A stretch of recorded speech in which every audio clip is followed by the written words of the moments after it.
Vous êtes prêts? Aujourd'hui, je vous invite au plus grand carnaval de Grèce, à Patras. Je lisais un article qui racontait que lors de ce carnaval, le spectateur avait l'impression que toute la ville défilait. Nous, clairement, on a eu l'impression que c'était tout le pays qui défilait. Allez, c'est parti!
Puis plus soft cette fois sur Patras, un autre jour. Nous sommes montés au château de la ville.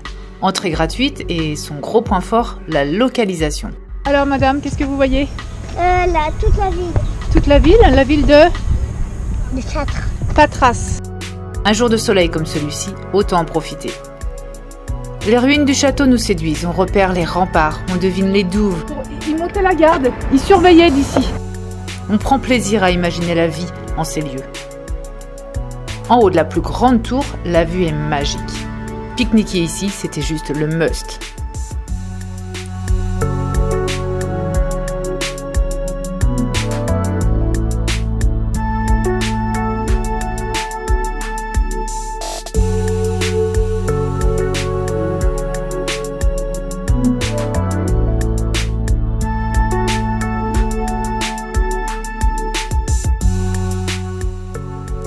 Pour digérer, on se promène dans les jardins fleuris, remplis d'oranges et d'olives.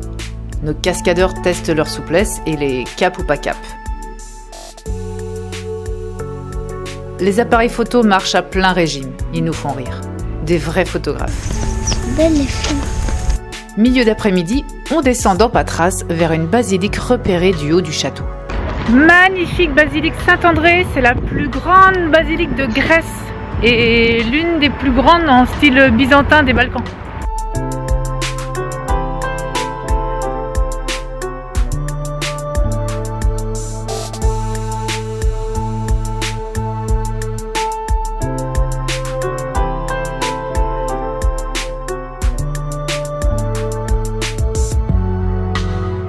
Lorsqu'on y entre, on est d'abord surpris par toutes ces couleurs. Elle est gaie, lumineuse. Et lorsqu'on y regarde de plus près, on distingue des beaux dessins, sur peinture au mur, ou même au sol, juste magnifiques. Des oiseaux, des poissons, des lapins. Et cet aigle à deux têtes, on le retrouve partout ici dans cette basilique. C'était l'emblème des derniers empereurs byzantins. Jonah, lui, reste tranquille en écharpe. Et Lysandre est super concentré sur sa visite pour prendre les plus belles photos.